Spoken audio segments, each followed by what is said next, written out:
Hello class, today I am going to start the next lecture of crop production and management. In previous lecture we have learned about the different steps of irrigation and agriculture and irrigation. So in this chapter some important topics are left that we are going to discuss in the lecture number 4. So let's start. The topic going to be covered in this lecture are crop improvement, that how can we improve the crop. हम crop की को कितनी अच्छी तरह से improve करें कि उनकी ईल्ड में, उनकी उर्वरकता में, उनकी उत्पादकता में बढ़ोतरी हो. Next is crop pattern. I have told you some crop pattern, that is mixed cropping, intercropping. So we are going to discuss in this lecture about the crop pattern. Next is animal husbandry. So what is animal husbandry? That how can we take care of the animal for the better production. So these three topics we are going to discuss briefly in this lecture. So let's start. That is crop improvement. How can we improve the crop? By the green revolution. Yield of crop per hectare greatly increased due to the use of genetically improved variety of seeds are known as green revolution. हरित क्रांति आपने सुना होगा. क्या कहते हैं किसे? कि जब यील्ड को, क्रॉप की मात्रा को एक हेक्टेयर में इंक्रीज किया जाता है, बहुत बड़ी मात्रा में बढ़ोतरी होती है. कैसे? कि जो वेराइटीज हैं, जो जेनेटिकली इम्प्रूव्ड वेराइटीज हैं क्रॉप्स के, उन्हें बोया जाए. आपको बताया था कि सिलेक्शन करते हैं जो बेस्ट यील्डिंग क्रॉप्स हैं, उनकी वैरायटी को, अच्छे सीड्स को क्या करते हैं, सेलेक्ट करके और फिर उनसे खेती करते हैं. इनसे एग्रीकल्चर होता है, जैसे कि ग्रीन रिवॉल्यूशन होता है, हरित क्रांति आती है. पौधे में किसी भी तरह का कोई भी नुकसान नहीं होता और क्रॉप का जो प्रोडक्शन होता है वो बहुत ही अच्छा होता है. Developed new varieties of rice, wheat and मेज increased food production of India. नई वेराइटी के राइस, धान, गेहूं और मक्का का प्रोडक्शन बढ़ाते हैं इंडिया में, जिससे कि ग्रीन रिवॉल्यूशन आता है. The desirable means जैसा हम चाहते हैं. The desirable superior character in a variety can be incorporated through various methods of genetic improved of crop like plant breeding and genetic engineering. So what is plant breeding? जब दो different type के plant की अच्छी qualities को हम मिलाकर एक नई plant की variety बनाते हैं. So that is plant breeding. Superior character in a variety can be incorporated through various methods of genetic improvement of crops like plant breeding and genetic engineering. Desirable superior character के crops को जब grow किया जाता है different method से, उसे like the genetic improvement of crop like plant breeding, plant की breeding कराते हैं अच्छे से, और genetic engineering means जो plant की अच्छी qualities हैं सिर्फ उनको ही select करके new generation में डालते हैं. See next is plant breeding. आखिर ये word क्या होता है? Plant breeding. The science of improvement crop varieties is called plant breeding.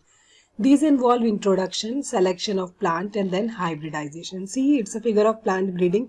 कि plant को पहले in vitro रखा गया, means artificial medium में रखा गया, उनकी variety को improve कराया गया, पहले best plants का selection हुआ, फिर जो दो best plant की जो best qualities हैं उन्हें आपस में मिक्स कर दिया जाता है, जिसे हाइब्रिडाइजेशन कहते हैं. Look in this figure. और इस तरह से प्लांट की अच्छी वैरायटी को ग्रो करने को ही प्लांट ब्रीडिंग कहते हैं. Next is animal husbandry. जब हम जानवरों को पालते हैं, उनकी देख रेख करते हैं जिससे प्रोडक्शन अच्छा हो, so that is known as animal husbandry. Means the take care of animals for the better yielding is known as the animal husbandry. देखिए एक लार्ज एरिया पे हमने जानवरों को रखा हुआ है. So what is animal husbandry? The branch of agriculture that deals with the feeding, caring and breeding of domestic animal is called animal husbandry. The feeding means कि इन्हें proper diet दी जाती है, proper खाना खिलाया जाता है, इनकी देख रेख की जाती है. एक जगह पे अगर जानवर यहाँ वहाँ सड़क पे फैले होते हैं तो उनकी देख रेख properly नहीं हो पाती. तो जानवरों को एक जगह रख के उनकी प्रॉपर फीडिंग की जाती है, उनको कोई डिजीज है, कोई परेशानी है, इसकी प्रॉपर टेक केयर होती है और फिर उनकी ब्रीडिंग होती है. और डोमेस्टिक एनिमल्स की फिर वो उनका प्रोडक्शन भी अच्छा होता है, तो इसे ही एनिमल हस्बेंड्री कहते हैं. The main element of animal husbandry are, कि किन किन चीज़ों का मेनली ध्यान दिया जाता है एनिमल हस्बेंड्री में. These are the proper feeding, अच्छे से खाना खिलाते हैं इन्हें, प्रॉपर जो इनके हेल्थ के लिए अच्छा होता है, जो मिल्क के प्रोडक्शन के लिए अच्छा होता है, वो प्रॉपर फीडिंग कराई जाती है। Providing food, good food and shelter, एक अच्छा शेल्टर दिया जाता है कि उनको रहने की अच्छी जगह हो, जहां उन्हें धूप ना लगे, उनको गर्मी ज़्यादा ना हो, ठंड में ठंड ज़्यादा ना लगे, उन्हें एक प्रॉपर शेल्टर देते हैं जिससे कि वो हेल्दी रह सके। नेक्स्ट इज प्रॉपर हेल्थ, उनकी हेल्थ का टेक केयर करते हैं, कोई भी बीमारी होती है उसे ट्रीटमेंट कराते हैं, किसी भी इन्फेक्शन से बचाते हैं, उन्हें एक प्रॉपर एरिएटेड जगह पे रखते हैं, हेल्दी जगह, साफ सुथरी जगह पे रखते हैं, एंड प्रॉपर ब्रीडिंग, जिससे उनकी प्रॉपर ब्रीडिंग होती है।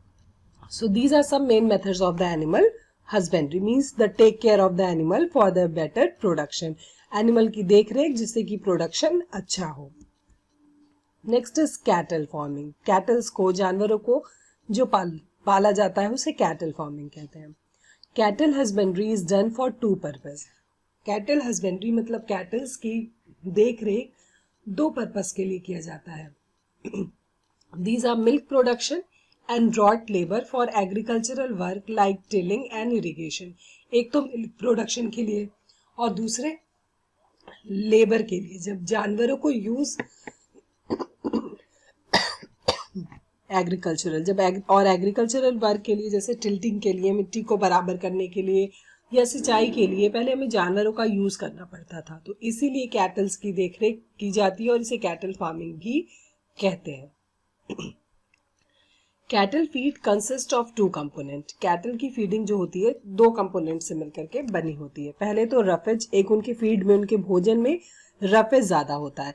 It contains large amount of fibre which include hay fibre, silage, fodder and legumes like berseem, lucerne and cowpea, means ये सारी चीजें जो भी रफेज होती हैं फॉडर के लिए, लेग्यूम मीन्स जितने भी धान, जितने भी गेहूं है, चना है, इन सब के, या काउपी मीन्स, काउपी नॉर्मली कहते हैं आप, चना जानते हैं ना, तो ऐसे ही काबली चना होता है, तो इन सारी चीजों के जो लेग्यूम्स होते हैं वो उनके फूड में होते हैं। Next is concentrate, it is a mixture of cereals, ये मिक्सचर होता है अनाज का, जैसे मेज का, मक्के का, ओट का, बार्ली का, jowar, grams and polish cotton seeds, gram bran, molasses and oil seed cake, moistened in water, ये सारी चीजें वाटर में क्या करते हैं, मॉइस्टेंड, नम कर देते हैं, जिससे उन्हें खाने में भी आसानी होती है और उनकी बॉडी में ये इजीली डाइजेस्ट भी होते हैं। And they are also protein rich. These are rich in protein, highly palatable and easily digestible. Highly palatable होते हैं, बहुत प्रोटीन होता है इनमें और बहुत आसानी से डाइजेस्ट भी होते हैं, जिससे जो मिल्क का प्रोडक्शन है वो अच्छा होता है। Next is cropping patterns, different ways of cropping, growing crop can be adopted to get maximum benefit, बहुत सारे अलग अलग मेथड्स यूज किए जाते हैं क्रॉप के प्रोडक्शन के लिए, जिससे कि जो प्रोडक्शन है वो अच्छा हो। So some are given, that is, देखिए इस खेत में क्या दिख रहा है कि एक दूसरी तरह की अनाज है, फिर यहाँ दूसरा है, ठीक है, दो अलग अलग तरह का अनाज एक ही खेत में बोया गया है। So that is known as the mixed cropping, the growing of two or more types, देखिए यहाँ ये दूसरा है, ये दूसरा है, ये दूसरा है। So the growing of two or more type of crops on same field is called mixed cropping. एक ही फील्ड में जब डिफरेंट टाइप के क्रॉप को बोते हैं तो उसे मिक्स्ड क्रॉपिंग कहते हैं। The products are waste from one crop can stimulate the growth of the other crop. The product and waste from one crop, जो प्रोडक्ट और वेस्ट एक क्रॉप से निकलता है वो दूसरे क्रॉप के ग्रोथ के लिए हेल्पफुल होता है, क्योंकि डिफरेंट तरह के न्यूट्रिएंट एक फील्ड में होते हैं, तो किसी अनाज को किसी न्यूट्रिएंट्स की जरूरत होती है, दूसरे को दूसरे की जरूरत होती है, तो जो क्रॉप फील्ड है वो पूरी तरह से न्यूट्रिएंट इनरिच रह जाता है, ऐसा नहीं होता है कि उनमें जो न्यूट्रिएंट्स हैं वो खत्म हो जाएंगे। Next is intercropping, intercropping means कि एक किसी अनाज के बीच में कुछ और भी बो देते हैं। आपने अक्सर देखा होगा कि गेहूं के खेतों में सरसों के फूल लगे होते हैं, ठीक है। The growing of two or more crop grown in a definite row pattern, देखिए एक डेफिनेट रो में, ऐसा नहीं कि यहाँ बो दिया गया फिर आधी दूर में एक है, आधी दूर में एक है, बीच बीच में लगाया गया है। So that is known as the intercropping. Next is crop rotation, rotation means क्या होता है, आप क्लास में रोटेशन करते हैं, एक दिन आगे बैठते हैं, दूसरे दिन उससे पीछे, फिर उससे पीछे, मीन्स हर दिन जो जगह है वो चेंज होती है. So the process in which different crop are grown alternately, कि एक बार गेहूं बोया गया तो अगली बार सरसों बोया जाएगा. ऐसा नहीं है कि दो को एक साथ बोते हैं. जब एक बार पूरी फसल हो जाती है तो अगली बार उस खेत में दूसरी फसल लगाते हैं. So that is known as the crop rotation. The process in which different crop are grown alternately in the same field is the crop rotation. So there are three crop pattern. First is mixed cropping, जिसमें कई तरह के अनाज को mix करके बोया जाता है. नेक्स्ट इज इंटरक्रॉपिंग, जिसमें एक या एक से ज्यादा को एक डेफिनेट पैटर्न में लगाते हैं. और क्रॉप रोटेशन मीन्स जब एक क्रॉप का प्रोडक्शन पूरी तरह से हो जाता है तब दूसरे क्रॉप का प्रोडक्शन किया जाता है. हर बार एक ही क्रॉप नहीं होते. Next is poultry. So see what is poultry? The rearing and caring of bird for obtaining eggs and meat for the commercial purpose is known as poultry farming. The rearing animals को birds को रखना और उनकी देख रेख करना जिससे उनसे एग्स और मीट मिले, लार्ज अमाउंट में मिले और उसे हम सेल कर सके. So that is known as the poultry farming. It includes chickens, fowls, ducks, cheese, turkeys, guinea, fowls, peafowls, pigeon and quails. ये सारे हैं जो चिकन्स हैं. आप जानते हैं you are well known about the chickens, ducks, इन सब के एग हम खाते हैं. तो इसे एक पोल्ट्री फार्मिंग की जाती है, एक जगह पाला जाता है जिससे लार्ज अमाउंट में हमें एग्स और मीट मिल सके. See this is the figure of the poultry farming.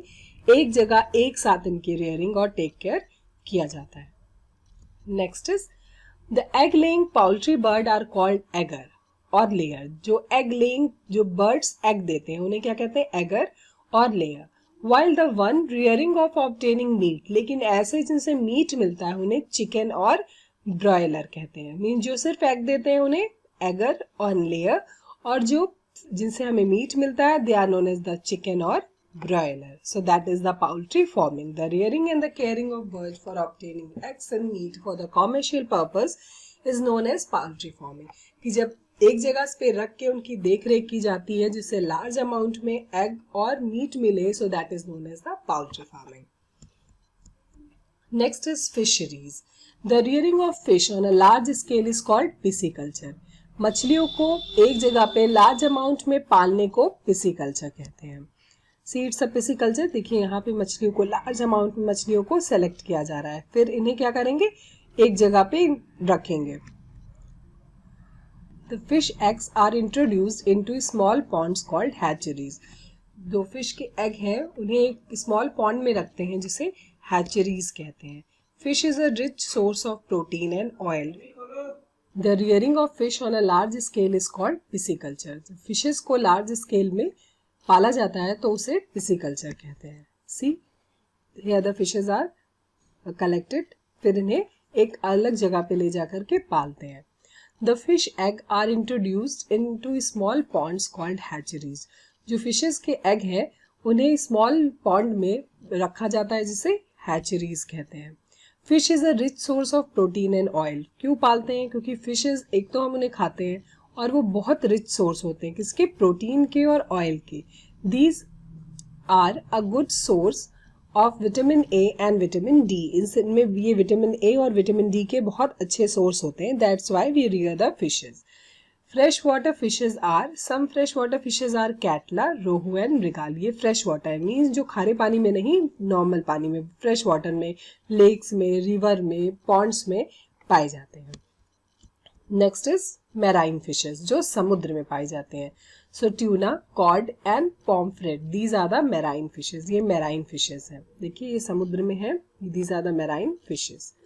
In hatcheries fries. Hatcheries means जहाँ पे हमने फिश के एग को रखा था. अब जब एग बड़े होते हैं तो उन्हें फ्राइज कहते हैं. So the fries hatch out. अब ये फ्राइज हैच आउट मीन्स फट जाते हैं. of eggs which are transferred into a large culture pond. और फिर उन फ्राइज को एक लार्ज कल्चर पॉन्ड में जहाँ उन्हें पाला जाता है वहाँ ट्रांसफर करते हैं. where they get proper food. और वहाँ उनके लिए पहले से प्रॉपर फूड की, see the proper food, proper light and proper oxygen की मात्रा होती है, पाई जाती है. The fishes are harvested when they attain the required size, और फिर फिशेस को तब यूज किया जाता है जब वो अपना मैक्सिमम साइज अटेन कर लेते हैं। मींस पहले हम उन्हें फ्रेश वाटर फिशेस को फ्रेश वाटर से, मेराइन को मेराइन से अलग करके एक आर्टिफिशियल मीडियम में रखते हैं जहाँ पहले से उनके लिए खाने पीने, ऑक्सीजन की, फूड की उपयुक्त मात्रा होती है, और फिर वहां पे ये आसानी से ग्रो करते हैं और तब तक उन्हें रहने दिया जाता है जब तक ये अपना maximum size attain, maximum means क्या, जितने बड़े वो सबसे बड़े ज्यादा हो सकते हैं, उससे बड़े नहीं हो सकते। Next is apiculture. So what is apiculture? The rearing of honey bees for a large scale production of honey and bee wax is known as apiculture. Apiculture mean जब मधुमक्खियां, हनी बी क्या होते हैं, मधुमक्खियां, जब मधुमक्खियों को लार्ज स्केल पे पाला जाता है जिससे हमें शहद और बी वैक्स और मोम भी मिलता है, तो इसे एपीकल्चर कहते हैं। ओके, फिशरीज, फिश कल्चर किसे कहते हैं, जब मछली को पालते हैं, ठीक है, और एपीकल्चर किसे कहते हैं, जब मधुमक्खियों को पालते हैं। See you have seen the bee hives, आपने ऐसे छत्ते देखे होंगे जिसमें मधुमक्खियां लगी होती हैं, ठीक है। तो जब इन्हें बहुत ज्यादा मात्रा में एक ही जगह पाला जाता है, अब हर एक पौधे पे दूर दूर छत्ते लगे होंगे और वहां से हमें मधुमक्खी के शहद को कलेक्ट करना होगा, तो कितना प्रोडक्शन हो पाएगा, इट्स वेरी डिफिकल्ट टास्क। तो इसीलिए हम उन्हें एक जगह पे एक साथ पालते हैं जिससे बहुत ज्यादा मात्रा में हमें बी वैक्स भी मिलता है, मोम भी मिलता है मधुमक्खियों से, और हमें क्या मिलता है, शहद भी मिलता है। Bees are reared in wooden boxes, एक wooden boxes होते हैं जिनमें उन्हें पाला जाता है, for commercial production of honey called apiaries. Commercial purpose means ज्यादा अमाउंट में जिससे उन्हें सेल भी किया जाए, तो इसे क्या कहते हैं, apiaries कहते हैं। So your chapter is completed now. All the topics are covered. Almost सभी topic covered हो गए हैं. In the next lecture we start the new chapter and I'll give you some question answers in the assignment. So keep revising and happy learning. Thank you.